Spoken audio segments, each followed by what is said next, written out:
Hello guys! Hello Leo! Welcome dito sa aking channel, Kapalaran 888. Welcome!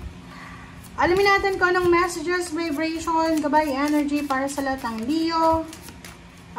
This is general reading, so alamin natin.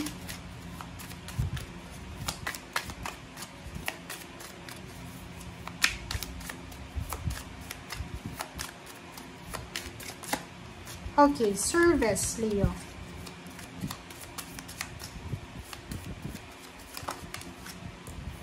Workaholic. Okay, so this is, weekly tarot reading to. So, babae ka ba or lalaki? Please comment down below, Leo.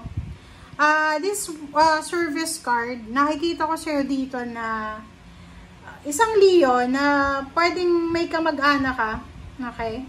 Meron kang kamag-anak or meron kang kakilala na nangangailangan siya ng tulong diba? Parang nangangailangan siya ng like halimbawa kaibigan mo may sakit siya or ano pa man, nangangailangan siya ng tulong.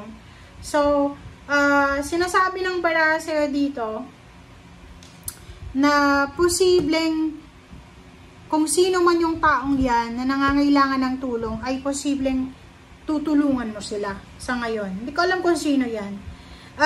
Sinasabi din ng baraha na to na meron kang kakilala or kapamilya na posibleng kailangan yun ng tulong pero hindi niya sinasabi sa'yo. So, please comment down below if you resonated.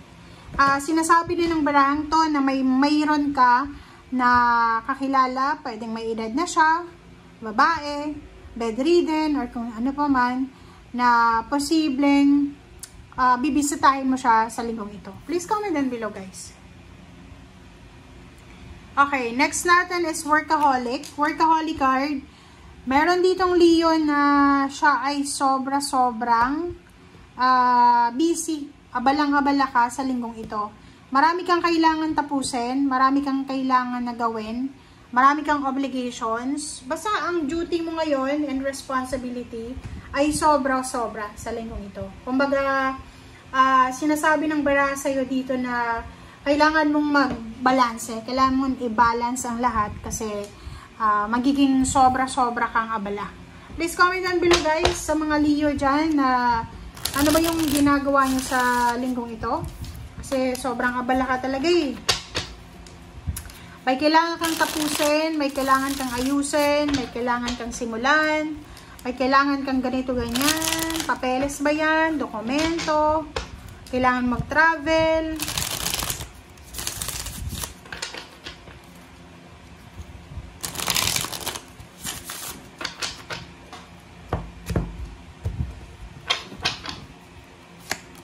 Okay. Six of Cups, Six of Swords, Queen of Cups, Queen of Pentacles, and the Wheel of Fortune. Okay, guys. So, nakikita mo dito, itong Six of Cups and Six of Swords. Nakikita ko sa'yo dito na merong Leo dito na parang marami siyang pinagdaanan na hindi maganda sa nakaraan, lalo na sa emotion niya. Yung parang meron siyang traumatic experiences sa kanyang emotional or maybe financial. And ayaw niya nang mangyari yun sa kanya sa ngayon and sa future. And nakikita ko sa'yo dito na sa linggong ito ay pwedeng bumalik ulit. Yung parang yung naramdaman mo before ay posibleng bumalik ulit sa ngayon. Yung pain and heartaches or kung ano pa man. So, please comment down below. Pwedeng ikaw ay nakaranas ng betrayal, nakaranas ka ng anong tawag dito? Yung third party. Pwedeng may third party yung partner mo dati or yung asawa. And then ngayon, sinasabi ng baraha na gusto mong ayaw mo nang mangyari yun. Kumbaga, gusto mo yung tahimik na buhay na sa ngayon. Doon sa mga merong mga financial problems or kung ano pa man, nandito yung Wheel of Fortune and Queen of Pentacles. Emotionally, marami kang pwedeng pagdaanan. Emotional problems kasi natural, tao ka lang eh. But yung financial mo, sobrang maganda. Sobrang ganda ng finances mo kasi lalo na kung ano ka, business-minded. Sinasabi ng baraha, marami kang ideas, new ideas, inspiration para mas maging progresibo yung iyong business, kung ganun ang ginagawa mo sa ngayon. Okay. The World card, Knight of Wands, Knight of Pentacles. Oh, nakikita ko sure dito. Oh, comment down below if you resonated. Mayroon dito na Leo na sobrang this week ay ang pakiramdam mo pagod na pagod ka.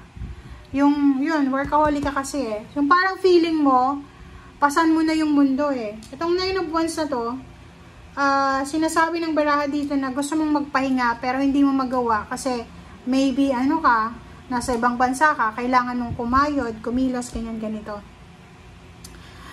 Sinasabi ng baraha sa'yo dito, isang Leo, it's either nasa Pilipinas ka or nasa ibang bansa ka na.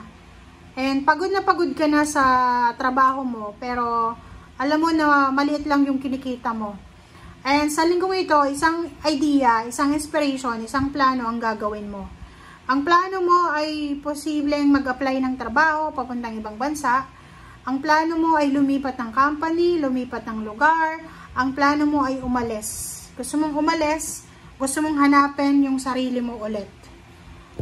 Knight of Wands, Knight of Pentacles. So nakikita ko sa'yo dito na sa linggong ito, doon sa mga Leo na you are waiting for a confirmation.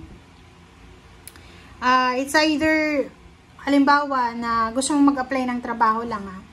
Yung gusto mong mag-apply ng trabaho, makakatanggap ka ng mga several offers, several messages, confirmation, na possible na makatulong talaga sa'yo. Yung Knight of Wands na to, sinasabi ng baraha, huwag kang masyadong mag-alala sa financial na situation mo sa linggong ito. Kasi hindi naman yan yung final eh. Kasi kung makikita mo dito sa taas mo, eto yung future, eto yung plano mo, eto yung possible na nangyayari sa ngayon or pwedeng mangyayari bukas.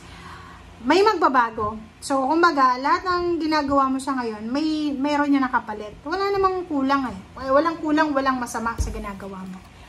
Yung pagod na nararamdaman mo, yung pagiging masipag mo, yung pagiging matulungin mong tao, pagiging mabuting tao, meron yan na Wheel of Fortune. So, ibig sabihin, wag kang matatakot, wag kang, kumbaga, mag-isip ng negative kasi yung future ay wala tayong alam kung anong mangyayari sa future. So, ang gagawin mo lang, kung ano yung responsibility mo sa ngayon, kung anong ginagawa mo, ituloy mo lang. Okay? Thank you guys. Bye!